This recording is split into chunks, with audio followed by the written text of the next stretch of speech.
Hello friend. आज मैं आपको बताने जा रहा हूँ कि लॉ की जो बुक्स रहती है उसको आप किस तरीके से पढ़ें जो आपको आसानी से वो चीज़ समझ में आ जाए। देखिए, आपने एडमिशन लिया, लॉ की पढ़ाई करने गए, तो आपकी जैसे ही आप लॉ की किताब खोलेंगे तो आपको है ना बुक जैसे सेक्शन पढ़ना शुरू करेंगे तो आपको समझ में नहीं आएगा, वो आपके दिमाग से ऊपर चला जाएगा। दिमाग से इसलिए चला जाएगा कि लॉ की जो लैंग्वेज है बहुत कठिन होती है। तो सबसे पहले मैं आपको उसको सजेशन दूंगा कि जितने भी सेक्शन हैं, लॉ सेक्शनों में ही बटा है। चाहे आप जो सा भी लॉ पढ़ें, आईपीसी, सीआरपीसी, सारे है ना सेक्शन में ही बटे हैं।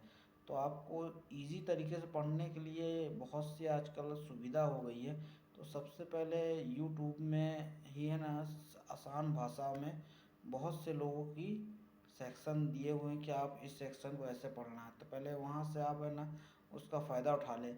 फिर नहीं तो गूगल से सर्च करें, फिर नहीं तो और यूट्यूब में जो अच्छे अच्छे जो लॉयर्स हैं, जो लॉ को अच्छे से पढ़ाते हैं मुझे छोड़ के, तो आप उनका है ना बढ़िया से सेक्शन वाइज है ना आप लॉ मतलब यूट्यूब में आप जाइए, लिख दीजिएगा कि सेक्शन को कैसे पढ़ें, तो खुद ही यूट्यूब में आ जाएगा।